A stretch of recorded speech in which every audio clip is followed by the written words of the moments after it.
Bom dia, irmãos, a graça e a paz do nosso Deus seja com todos nós, amém? Hoje, domingo 25 de outubro de 2020, mais uma aula da nossa Escola Dominical da Igreja Metodista em Vila Penteado. Nós vamos dar continuidade ao estudo da nossa revista Legados de Fé, de homens e mulheres do Novo Testamento, cujas histórias inspiradoras também inspiram a nossa caminhada, a nossa fé e a nossa vida nos dias de hoje, amém? A história hoje, a reflexão, o estudo, o nosso personagem de hoje é sobre Dorcas. Não há muitas informações sobre esta mulher ali no Novo Testamento, mas o pouco que nós temos é de grande valor para as nossas vidas. E é por isso que ela merece esse destaque, merece essa importância de ser estudada no dia de hoje, né? O texto base da nossa reflexão, do nosso estudo, está ali no livro de Atos, capítulo 9, a partir do verso 36 até o versículo 43. E nós vamos fazer essa leitura. Peço que você também acompanhe. É uma história, é um momento que ocorre, cuja história ocorre na cidade de Jope, onde Dorcas morava, onde Dorcas trabalhava. É uma cidade litorânea. Aliás, sobre Jope, ao final dessa aula eu vou colocar algumas curiosidades, algumas informações interessantes sobre essa cidade litorânea, Jope, que ela ainda existe até os dias de hoje, tá? Mas vamos voltar ao texto a partir do verso 36, fazendo a leitura. Em Jope havia uma discípula chamada Tabita, que em grego é Dorcas, e que se dedicava a praticar boas obras e dar esmolas. Naqueles dias, ela ficou doente e morreu, e o seu corpo foi lavado e colocado num quarto do andar superior. Lida ficava perto de Jope, e quando os discípulos ouviram falar que Pedro estava em Lida, mandaram-lhe 2 homens dizer-lhe: "Não se demore em vir até nós." Pedro foi com eles e, quando chegou, foi levado para o quarto do andar superior. Todas as viúvas o rodearam, chorando e mostrando-lhe os vestidos e outras roupas que Dorcas tinha feito quando ainda estava com elas.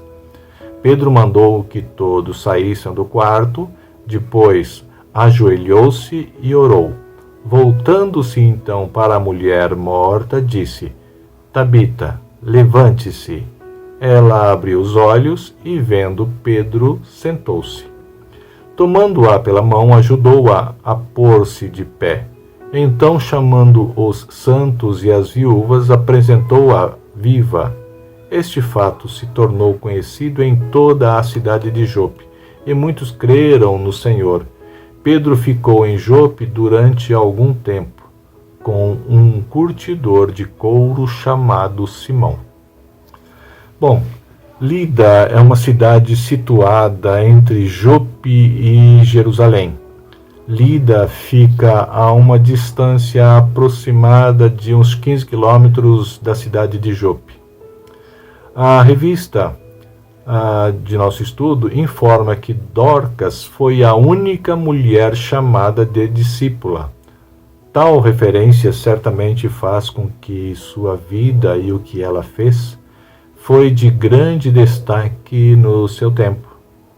Já vimos em lições anteriores o que era ser discípulo, cujas características demonstravam que eram aprendizes e transmissores do que aprenderam a novos discípulos, ou seja, eles eram multiplicadores de ensinamentos recebidos e executavam as mesmas práticas como modelo e padrão de um novo comportamento na vida.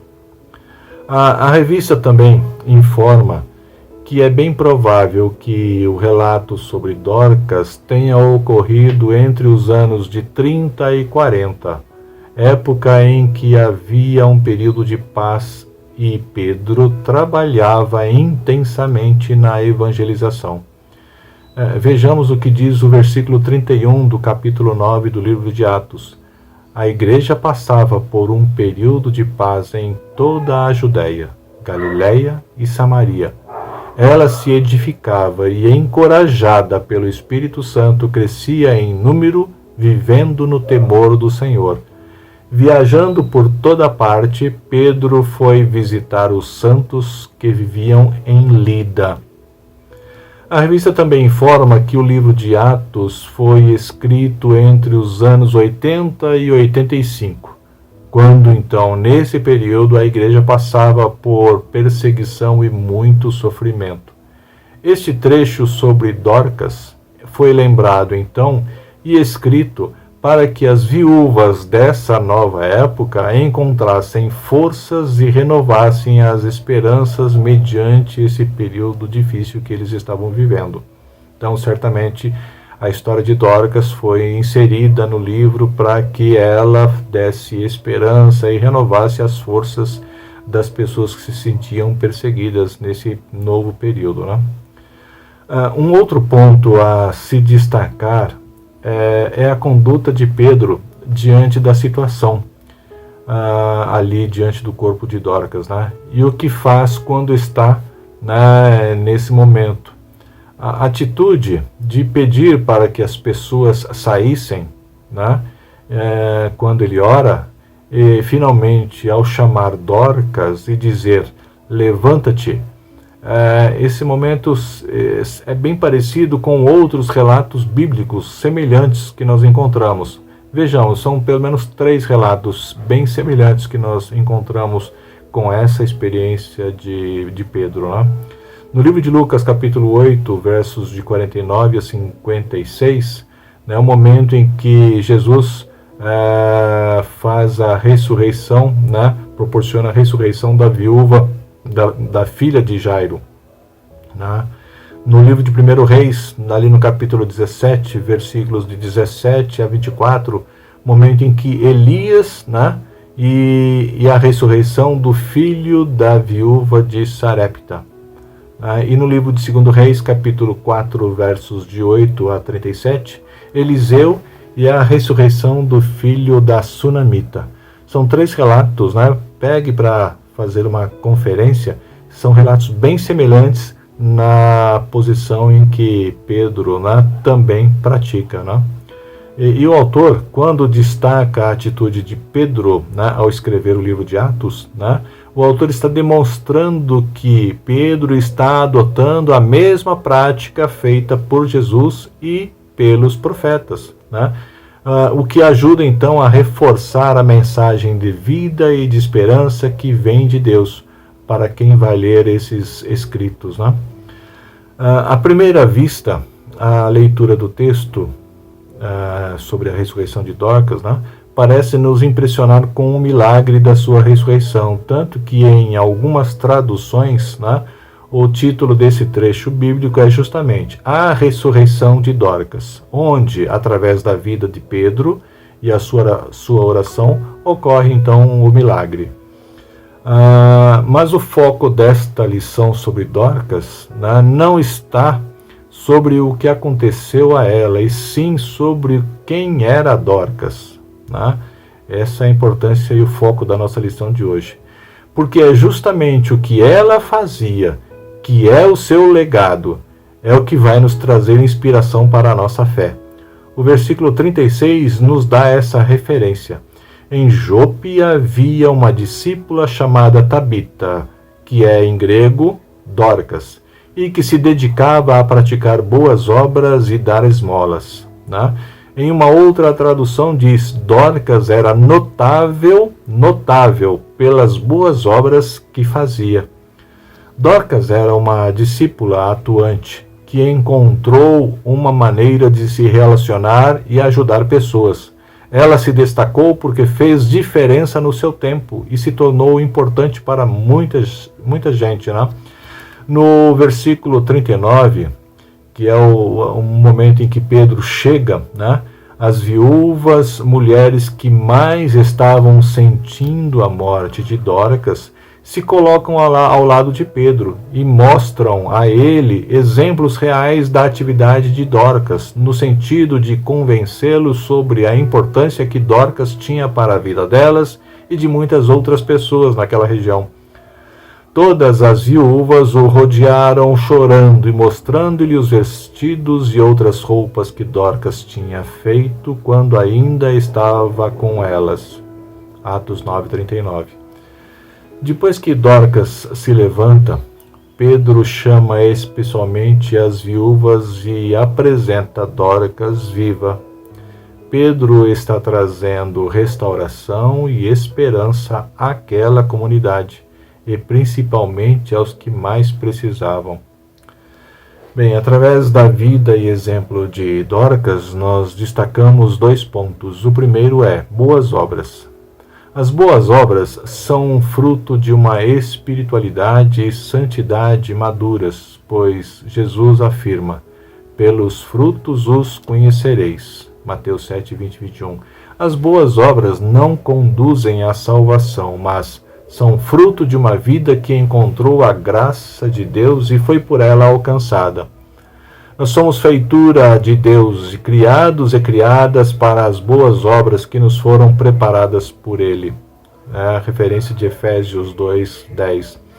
A expressão do texto bíblico não se refere apenas ao socorro às pessoas, mas às obras que glorifiquem o Pai que está nos céus. Mateus 5,16, é um outro texto que nos ajuda a entender.